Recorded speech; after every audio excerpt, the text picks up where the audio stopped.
Hello friends, welcome back my channel. आज मैं यहाँ पे आप लोगों के लिए आधुनिक भारत के इतिहास के महत्वपूर्ण प्रश्न लेके आई हूँ, जो आपकी आगामी सभी परीक्षाओं के लिए बहुत ज़्यादा महत्वपूर्ण सिद्ध होने वाले हैं। तो चलिए शुरू करते हैं आज के हमारे जो प्रश्न हैं। पहला प्रश्न है, जनजातीय लोगों के संबंध में आदिवासी शब्द का प्रयोग किया था। तो जनजातीय लोगों के संबंध में जो आदिवासी शब्द का प्रयोग किया था वो किया था यहाँ पे ठक्कर बापा ने। ठीक है, ठक्कर बापा ने क्या किया था, जनजाति लोगों के संबंध में आदिवासी शब्द का प्रयोग किया था। अगला प्रश्न है यहाँ पे हमारा कि हुगली को बंगाल की खाड़ी में समुद्री लूटपाट के लिए किसने अड्डा बनाया था। तो हुगली को जो लूटपाट का जो यहाँ पे अड्डा बनाया था वो बनाया था यहाँ पे पुर्तगालियों ने। ठीक है, पुर्तगालियों ने क्या बनाया था, लूटपाट का अड्डा बनाया था। और पुर्तगालियों में भी किसने किया था, ये किया था जो पुर्तगाली गवर्नर था नीनो डी कुन्हा, इसने क्या किया था, हुगली में क्या किया था, बस्तियाँ स्थापित की थी ताकि वहाँ पे क्या लूटपाट की जा सके। ठीक है, अब जो नेक्स्ट प्रश्न है यहाँ पे हमारा वो है कि सन 1946 में निर्मित अंतरिम सरकार में कार्यपालिका परिषद के उपसभापति थे। तो सन 1946 में निर्मित अंतरिम सरकार में कार्यपालिका परिषद के जो उपसभापति थे वो थे जवाहरलाल नेहरू। ये बहुत इंपॉर्टेंट प्रश्न है, हो सकता है कि आगामी परीक्षा में पूछा जाए कि कार्यपालिका परिषद के उपसभापति कौन थे, तो वो थे जवाहरलाल नेहरू। अब यहाँ पे आप लोगों को एक दो चीज़ और याद रखनी है कि जो यहाँ पे सी राजगोपालाचारी थे, ये अंतरिम सरकार में जो ये थे, इनको कौन सा विभाग दिया गया था, इनको दिया गया था शिक्षा का विभाग। और जो अगले हैं यहाँ पे डॉक्टर राजेंद्र प्रसाद, और जो डॉक्टर राजेंद्र प्रसाद है इनको जो दिया गया था वो दिया गया था खाद्य एवं कृषि का विभाग, यहाँ पे इनको दिया गया था। ठीक है, अब नेक्स्ट प्रश्न यहाँ पे हमारा जो अगला प्रश्न है वो है हमारा कि महात्मा गांधी ने 1930 ईस्वी में सविनय अवज्ञा आंदोलन आरंभ किया था। तो 1930 में महात्मा गांधी ने जो सविनय अवज्ञा आंदोलन आरंभ किया था वो किया था इन्होंने साबरमती से। ठीक है, साबरमती से इन्होंने शुरू किया था और इसकी डेट पूछी जाती है कि कब किया था, तो ये भी याद रखना, ये किया था उन्होंने 12 मार्च 1930। ठीक है, 12 मार्च 1930 को साबरमती आश्रम से इन्होंने जो सविनय अवज्ञा आंदोलन है वो शुरू किया था। और कहाँ से कहाँ तक था, ये था इनका साबरमती से डांडी तक। ठीक है, साबरमती से डांडी तक की इनकी यात्रा थी। और इन्होंने क्या किया था, 6 अप्रैल 1930 को इन्होंने यहाँ पे इसको क्या किया था, कंप्लीट किया था। और उस दिन इन्होंने नमक कानून को तोड़ा था। ठीक है, तो 12 मार्च से लेके 6 अप्रैल 1930 तक की इनकी क्या थी, यहाँ पे यात्रा थी। अब नेक्स्ट प्रश्न है यहाँ पे हमारा जो अगला प्रश्न है यहाँ पे वो है हमारा कि भारत की स्वतंत्रता प्राप्ति के बाद निम्नलिखित में से किसने सुझाव दिया था कि भारतीय राष्ट्रीय कांग्रेस को समाप्त कर दिया जाए। तो किसने कहा था कि स्वतंत्रता प्राप्ति के बाद भारतीय राष्ट्रीय कांग्रेस को समाप्त कर देना चाहिए, तो ये कहा था महात्मा गांधी ने। ठीक है, महात्मा गांधी ने सुझाव दिया था, क्योंकि महात्मा गांधी ने बोला था कि जो भारतीय राष्ट्रीय कांग्रेस है, जो हमने इसका गठन किया था वो इसी उद्देश्य से किया था, स्वतंत्रता प्राप्ति के। ठीक है, अब स्वतंत्रता प्राप्ति के बाद हमें इसको क्या कर देना चाहिए, समाप्त कर देना चाहिए। नेक्स्ट प्रश्न है यहाँ पे हमारा कि कैबिनेट मिशन योजना के विषय में निम्नलिखित में से कौन सा विकल्प सही नहीं है। तो हमें बताना है कि इसमें से कौन सा एक कथन है जो गलत है। तो इसका जो राइट आंसर है वो है यहाँ पे पाकिस्तान की स्वीकृति। पाकिस्तान की स्वीकृति, ये इसका उद्देश्य कैबिनेट मिशन का नहीं था। बाकी प्रांतीय सामूहिकरण, भारतीय सदस्यों वाला अंतरिम मंत्रिमंडल और संविधान निर्माण का अधिकार, ये तीनों क्या थे, कैबिनेट मिशन के विकल्प थे। अब नेक्स्ट प्रश्न है यहाँ पे हमारा कि निम्न में से कौन सा सही सुमेलित है। तो हमें बताना है कि इसमें से सही कौन सा सुमेलित है।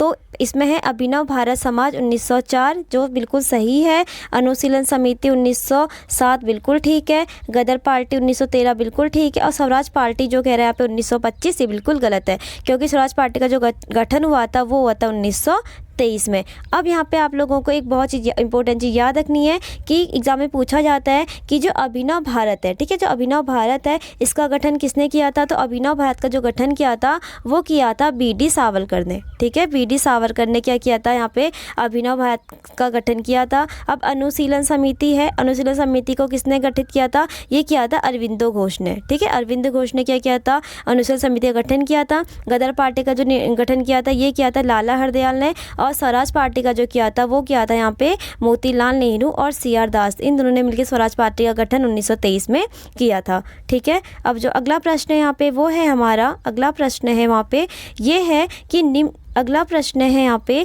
कि निम्न में से कौन सा सही सुमेलित है। तो हमें बताना है कि सही सुमेलित कौन सा है। तो पहला कह रहा है कि ढाका में मुस्लिम लीग की स्थापना, फिर है कलकत्ता में राष्ट्रीय सम्मेलन का प्रथम अधिवेशन, फिर कह रहा है सांप्रदायिक पंचायत की घोषणा, फिर कह रहा है कांग्रेस का विभाजन। तो ढाका में मुस्लिम लीग की जो स्थापना 1906 में हुई थी, बिल्कुल ठीक है। कलकत्ता में राष्ट्रीय सम्मेलन का जो प्रथम अधिवेशन 1883 में हुआ था, बिल्कुल ठीक है।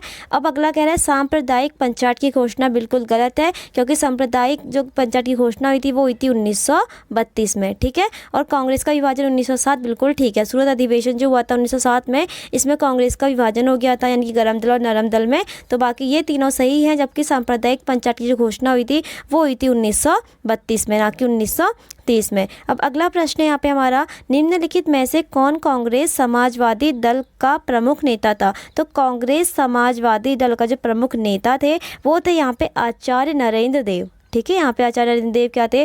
कांग्रेस समाजवादी दल का प्रमुख नेता थे। अब यहाँ पे आपको ये याद रखना है, जो कांग्रेस समाजवादी दल था इसका गठन कब और कहाँ हुआ था, ठीक है। जो कांग्रेस समाजवादी दल था, अब जो इसकी स्थापना हुई थी ये हुई थी 1934 में। ये पूछा जा सकता है एग्जाम में आने वाले कि कांग्रेस समाजवादी दल की जो स्थापना थी वो कब हुई थी? 1934 में हुई थी। और जो इसके जो सदस्य थे, एक तो इसमें आचार्य नरेंद्र देव हैं, ठीक है, एक ये याद रखना है। दूसरे याद रखना है जयप्रकाश नारायण, और एक इसमें थे योगेंद्र शुक्ला। ये तीनों आपको याद रखने हैं कि आचार्य नरेंद्र देव, ठीक है, जयप्रकाश नारायण और योगेंद्र शुक्ला, ये तीनों क्या थे? कांग्रेस समाजवादी दल के क्या थे? प्रमुख नेता थे। अब नेक्स्ट प्रश्न है यहाँ पे हमारा, जो अगला प्रश्न है यहाँ पे वो है कि BR अम्बेडकर का संविधान सभा में निर्वाचन हुआ था। तो BR अम्बेडकर का जो संविधान सभा में निर्वाचन हुआ था वो हुआ था कहाँ से? पश्चिम बंगाल से, ठीक है। अगला प्रश्न है यहाँ पे कि सन 1922 में साराबंदी यानी कि कोई कर नहीं अभियान का नेतृत्व किसने किया था? तो 1922 में जो साराबंदी कोई कर नहीं का जो अभियान का नेतृत्व किया था वो किया था सरदार वल्लभ भाई पटेल ने। और इसी अभियान के नेतृत्व के द्वारा वहाँ की महिलाओं ने इनको किसकी उपाधि दी थी? इनको दी थी यहाँ पे सरदार की उपाधि भी इनको दी गई थी, ठीक है। अब अगला प्रश्न है यहाँ पे हमारा, जो अगला प्रश्न है यहाँ पे वो है कि निम्न में कौन सा सही सुमेलित नहीं है? तो हमें बताने कि कौन सा सही सुमेलित नहीं है। इसमें कह रहा है सूरत विभाजन, सांप्रदायिक अधिनिर्णय, सर्वदलीय सम्मेलन, पूर्ण स्वराज्य के संकल्प, ठीक है।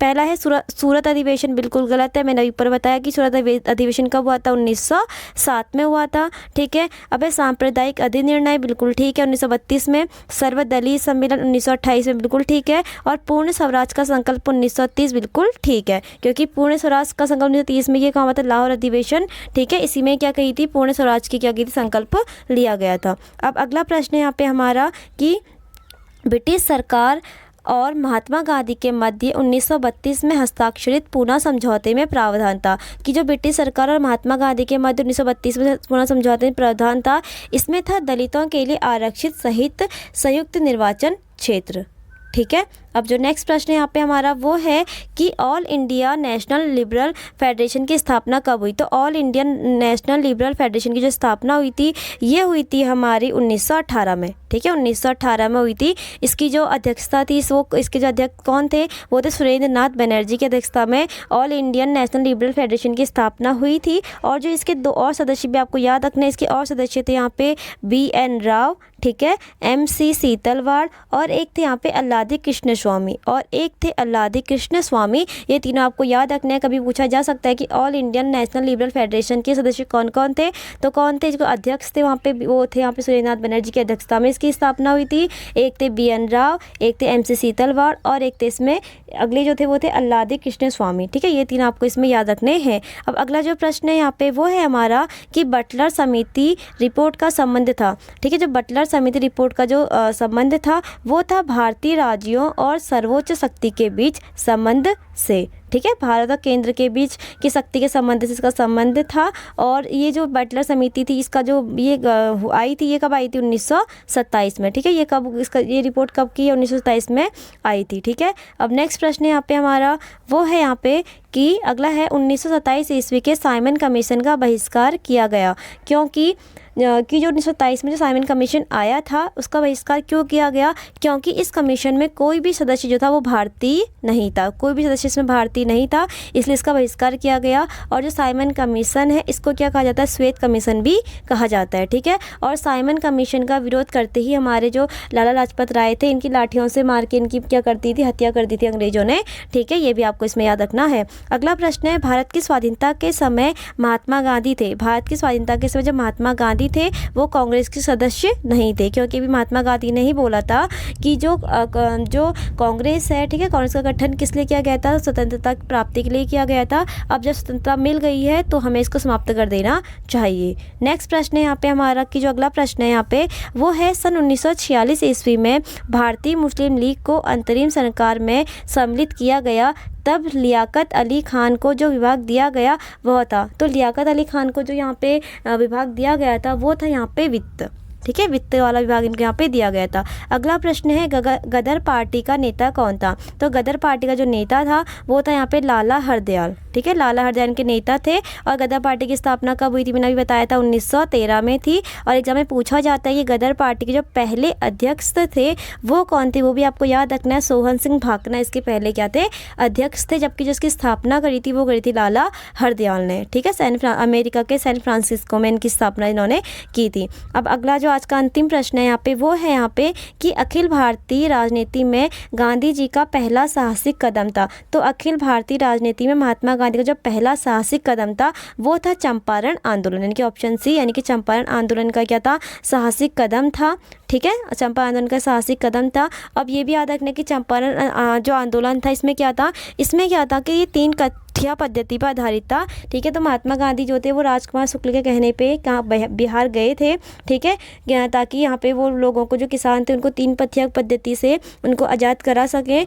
तो और महात्मा गांधी के साथ यहाँ पे 3 लोग और भी गए थे, जो एग्जाम पूछा जाता है वो भी आपको याद रखना है। कौन कौन थे यहाँ पे? एक थे यहाँ पे एक तो यहाँ पे महात्मा गांधी थे, एक थे इसमें राजेंद्र प्रसाद, ठीक है, एक थे महादेव देसाई और एक थे यहाँ पे अनुग्रह नारायण सिन्हा। ये तीनों आपको याद रखने हैं, कौन कौन?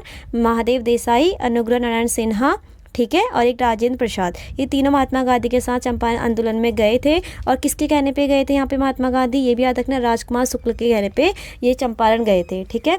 तो ये थे आज के हमारे 20 महत्वपूर्ण प्रश्न जो हमारी आगामी सभी परीक्षा के लिए बहुत ज़्यादा महत्वपूर्ण सिद्ध होने वाले हैं। अगर आपको ये पसंद आए तो प्लीज़ इसे लाइक और सब्सक्राइब जरूर करिएगा और अपनी राय कमेंट बॉक्स में ज़रूर दीजिएगा कि आपको ये प्रश्न कैसे लगे। कल फिर मिलते हैं नए प्रश्नों के साथ, तब तक के लिए धन्यवाद।